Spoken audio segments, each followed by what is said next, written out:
Vous écoutez Arsène Radio, la radio qui aime les artistes.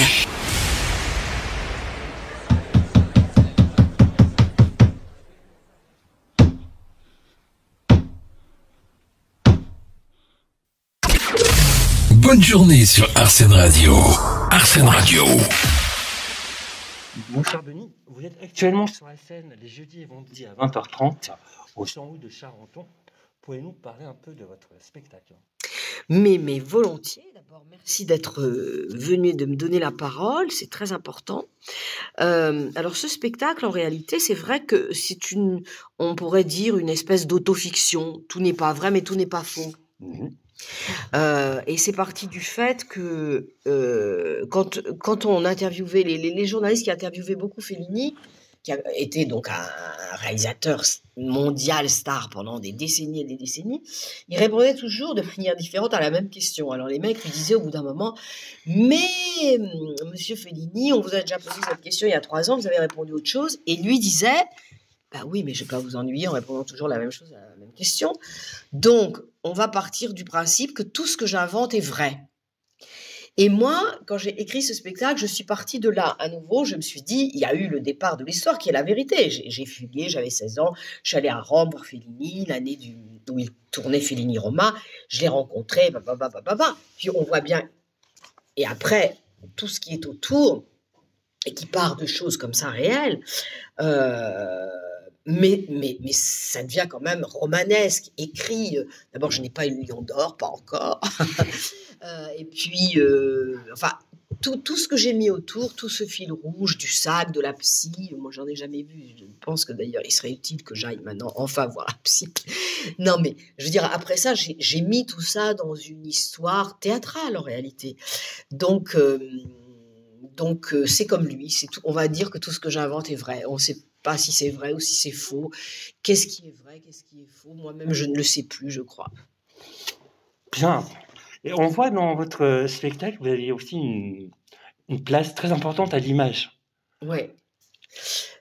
Ouais. D'abord, alors, donc, comme c'était quand même un petit hommage à Fellini, Oui. je voulais qu'il y ait des images dedans.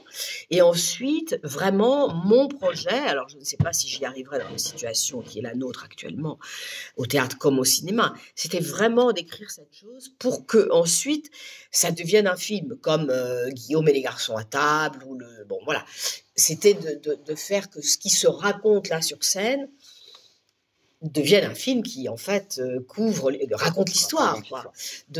Et donc j'ai commencé par faire des petits bouts comme ça Que l'on voit, oui. ouais, que je voulais qu'on voit, et je voulais surtout qu'elles aient un sens, c'est-à-dire que ça soit pas juste des vidéos qui servent de décor dans un spectacle, mais que ça soit vraiment des vidéos et des sons avec lesquels jouer, quoi, qui soient mes partenaires de scène. Enfin, Mais on le voit principalement dans votre échange, enfin, votre entrée dans le bureau de Fellini, justement. Ouais. On a vraiment cette image, cette lumière qui donne vraiment le sentiment C'est de cet vrai. échange pur et dur. Ouais, ben voilà, c'était un peu ça aussi. Je me disais, dans mon souvenir, et quand on va rencontrer quelqu'un qui est important pour nous, je voulais montrer que lui, il était très très grand, et que moi j'étais toute petite, et que j'étais juste je suis avec lui parce qu'il me regarde. À la minute où il me regarde plus, je ne suis plus rien. Enfin, je veux dire, quand on rencontre ce genre de personnage, on est forcément. Alors ici, c'est un petit théâtre, même si la scène est quand même assez grande, mais en fait, moi j'ai créé ce spectacle en résidence à Salon de Provence, où je jouerai au mois d'avril prochain, et qui est une très grande salle, un théâtre d'une beauté incroyable. Et là, dans ce genre de théâtre grand, effectivement, Fellini est gigantesque, et moi je suis toute petite dans son œil. Là, le long-vue est quand même Et là, intéressant quand même, aussi. ouais. Et donc on c'est voit ça que je vraiment la voulais. lumière de l'œil qui vous regarde, donc on sent vraiment cette rencontre. Ouais, je trouve que c'est ça la rencontre, c'est quand même, ça passe par le regard, c'est être dans le regard de quelqu'un, quoi. Et d'un cinéaste encore plus, évidemment, parce que, et puis lui, il était tellement dément comme mec, mais tous, on focalise quand même sur tout à coup quelqu'un qui va nous intéresser, ou quelqu'un qui regarde, et qui, lui, à ce moment-là, n'existe que dans notre œil. Donc, si vous avez ressenti ça, c'est super. On l'a ressenti, ça se voit, c'est vraiment... c'est chouette. On rentre dedans. Comme on rentre dans votre histoire familiale, où on a le sentiment que c'est votre grand-mère qui vous a fait découvrir cet univers. Oui, mais ça, c'est vrai quand même. C'était ma grand-mère qui était femme au foyer, hein, et qui était fan de cinéma. Et vraiment, quand j'avais 5-6 ans, hein, je venais voir les films de Fellini, les films d'Alain Resnais, je ne comprenais rien. Mais je crois que ça a façonné toute ma vie et mon amour pour le cinéma parce que je voyais des films de grands, des films qui me perturbaient beaucoup quand même. Et elle était abonnée aussi, donc c'est ça, tout l'amour de l'Italie Berlin. Elle était abonnée à un truc qui s'appelait Ciné Revue à l'époque, qui était donc le magazine du cinéma. Et alors, Ciné Revue, c'était quand même aussi l'époque vraiment où le cinéma italien dominait le monde entier. Donc moi, j'ai été élevée à ça. Mon père était boucher, ça c'est vrai.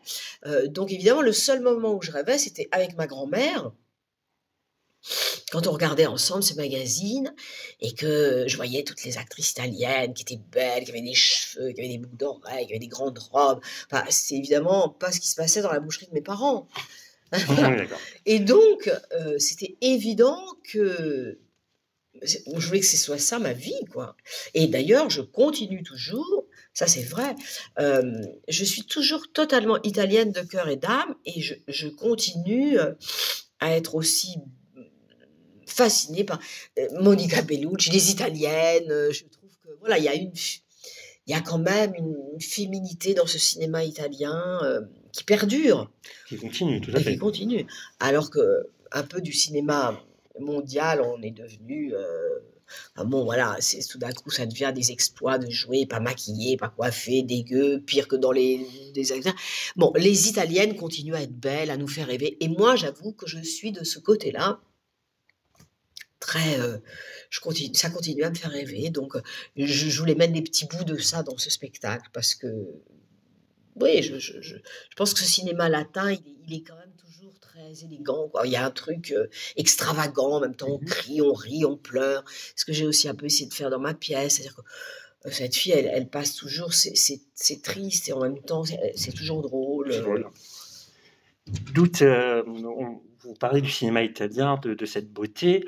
Dans votre spectacle, il y a un moment donné, votre personnage doit se mettre nu devant un miroir et parler d'elle en positif. Est-ce que ça vient aussi de cet engouement pour l'Italie, de ces belles choses Non, ça je crois vraiment que... Alors moi j'ai développé une espèce d'allergie aux psy, mais sans les connaître encore une fois, parce que j'y suis jamais allée.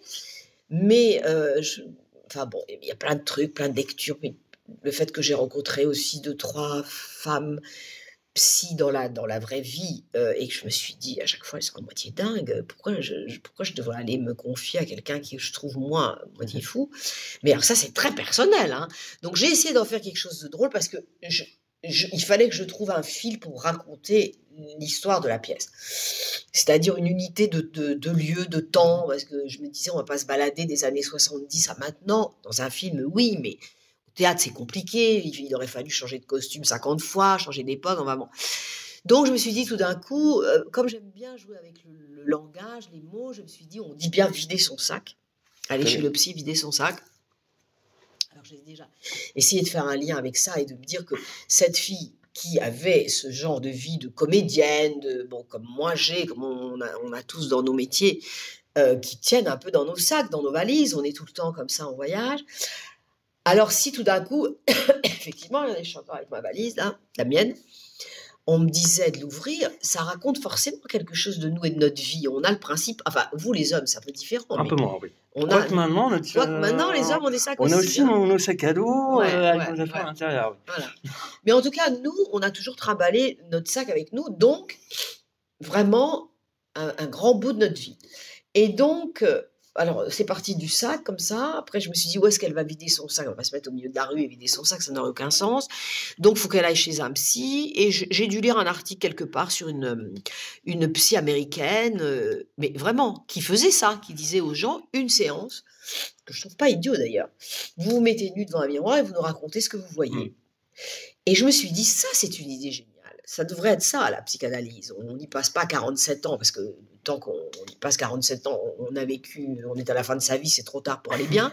Mais si en une fois, on nous proposait quelque chose qui fait que, oui, vraiment, on rend... Alors, je ne me mets pas nue, hein, c'est la seule chose que je ne fais pas, mais je me mets devant le miroir. Mais en tout cas, je trouve que cette idée de se regarder, de se voir, de se reconnaître... ça, c'est la bonne idée de la séance. Alors, j'ai fait finalement cette séance-là pour que tout mon récit tienne dans cette séance. Et en même temps, ça me permettait aussi un petit peu de me foutre de la gueule des psys, encore une fois, contre qui je n'ai rien, parce que je n'en ai pas l'expérience. Mais bon, j'ai un petit truc comme ça qui fait que je vois tellement de gens qui sont chez les psys tout le temps et qui vont tout le temps très mal, que j'ai fini par en déduire que C'est c'est un chacun son cercle. truc, voilà. Mais bon, enfin, tout ça fait que ça fait plein de mélanges et que ça me permettait aussi, voilà, de passer de l'émotion au rire, enfin, de faire des trucs qui me plaisaient bien dans cette espèce de truc un peu structuré, déstructuré, à la manière de Fellini qui ne structurait rien. Tout à fait.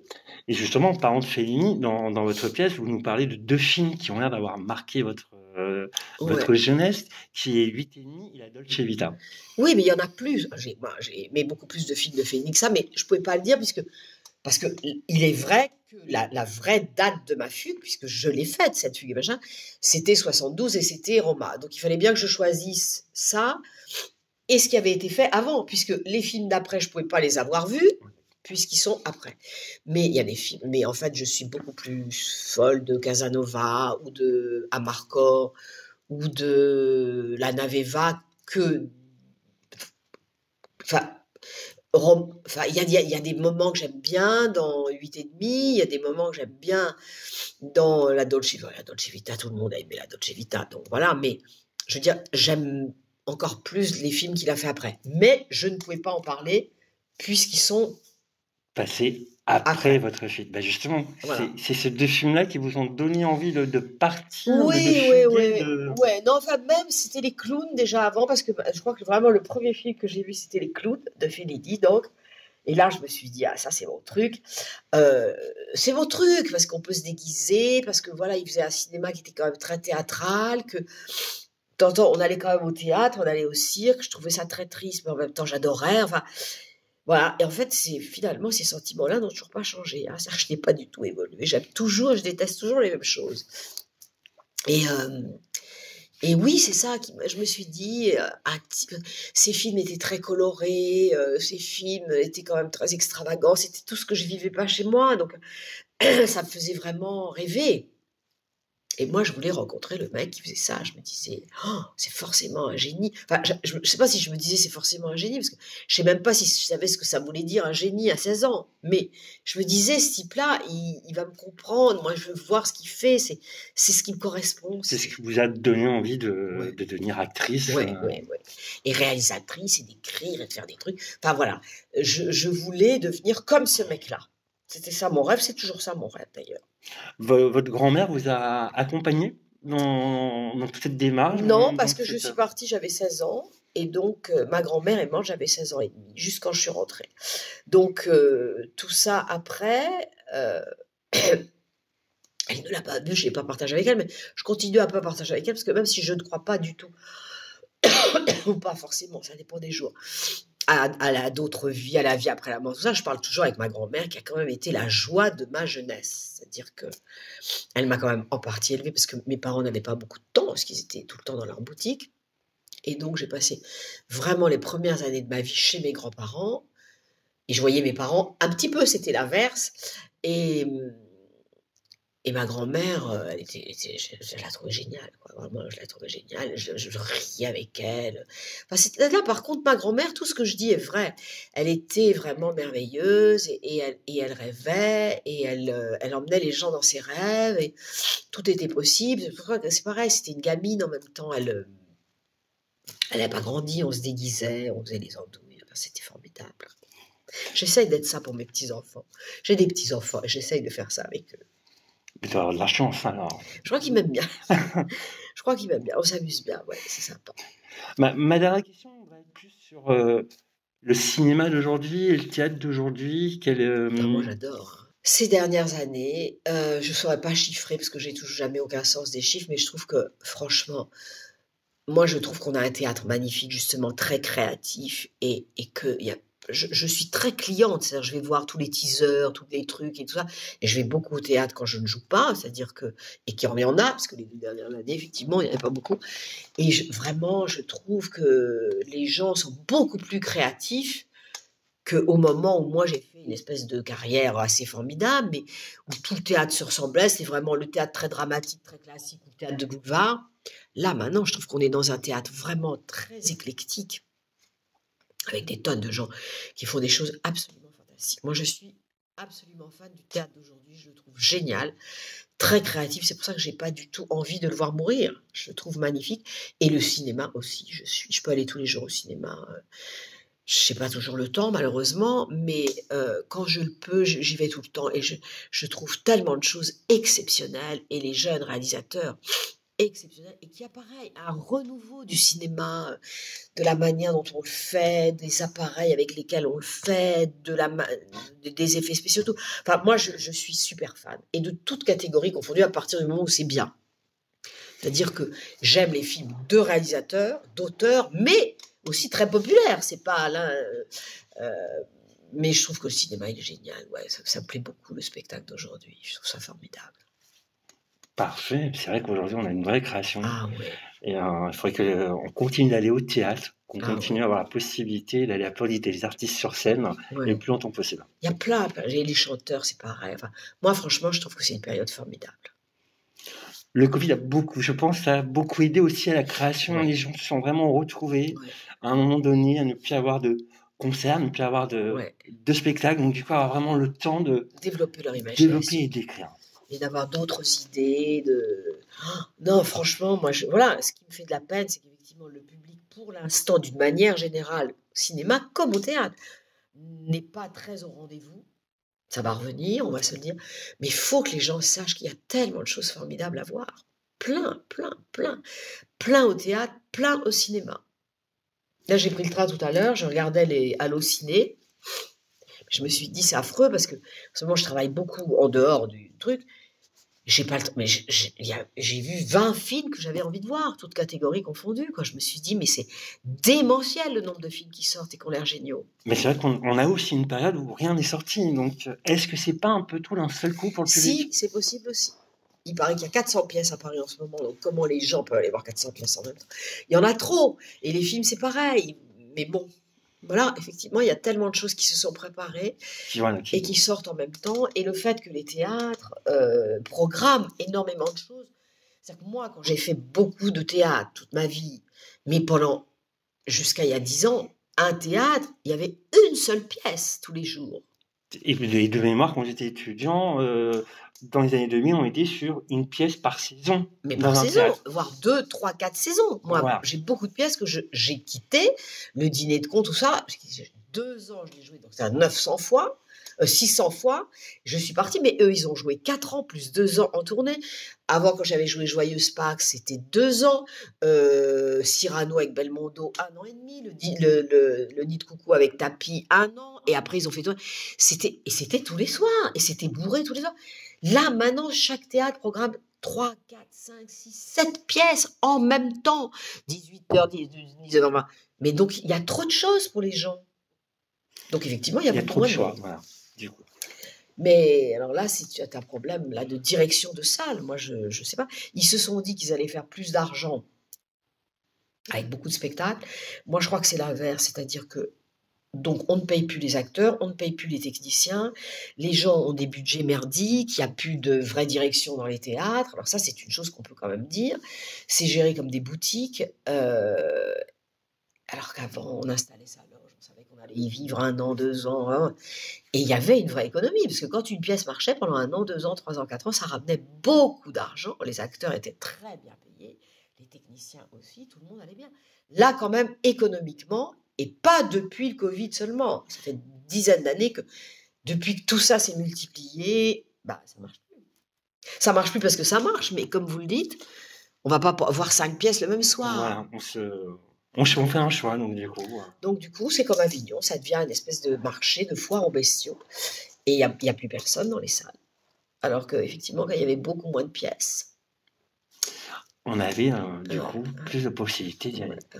Tout à l'heure, justement, vous parlez que vous aviez d'autres projets à côté. Quels sont vos projets? Quelle est votre actualité? Là, donc, il y a cette chose-là qui m'a quand même occupée pendant tout le Covid et jusque-là, et que je vais arrêter là-dedans le 29 octobre. Mais je vais me mettre aussitôt à l'écriture du scénario. Et puis j'ai 2 autres scénarios en cours parce que je voudrais vraiment les quelques années qui viennent, à une exception près, mais ça je vous dirai pas encore laquelle parce que je suis en train aussi de l'écrire, mais ça sera pas, moi je n'y jouerai pas. J'ai 2 projets de théâtre, un qui est fini d'écrire mais qui est assez lourd et qui est pour le théâtre subventionné exclusivement, et une autre pièce sur un homme, pareil, un personnage, et que je mettrai en scène, mais que je ne jouerai pas parce que je suis pas un homme. Et sinon, je veux vraiment essayer de monter ce film, donc ça va m'occuper, je pense bien, pendant les 4-5 ans qui viennent, si Dieu me prête vie. Et puis quand même, j'espère quand même reprendre ce spectacle un certain nombre de fois, parce que je me dis que j'ai pas travaillé 2 ans pour le jouer 16 fois.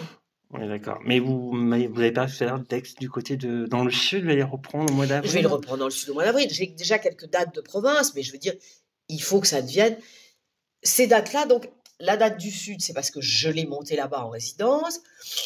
J'en ai 1 ou 2 autres dans ma région, en Bourgogne, parce que depuis quelques années, ils ont confiance dans mes spectacles. C'est le 4e ou le 5e qui a marché bien là-bas. Après, il faut que ça devienne quand même... il faudrait que ça se promène un peu partout en France.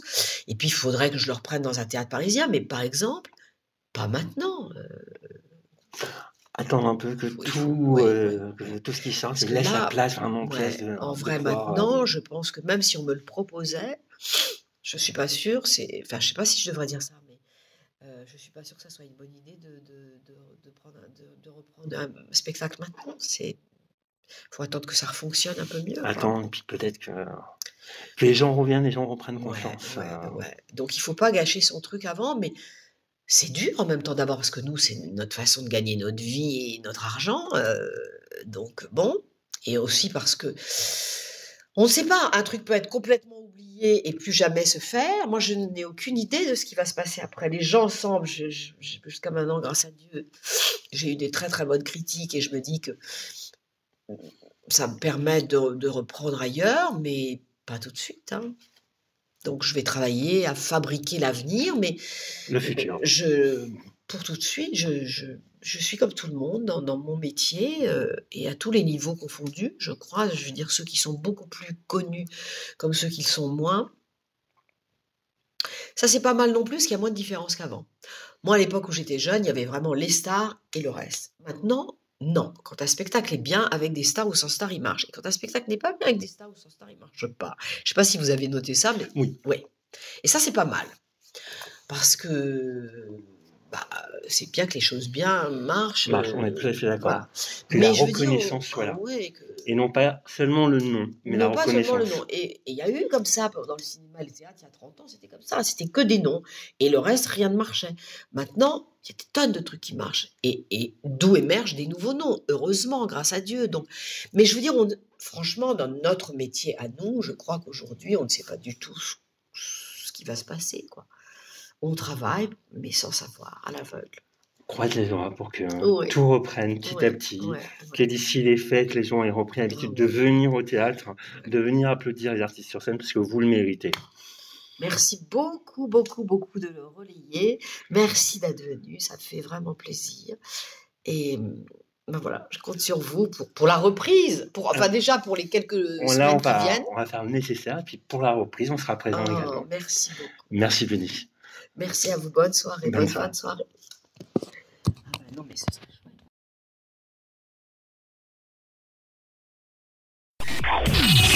Vous écoutez Arsène Radio, la radio qui aime les artistes.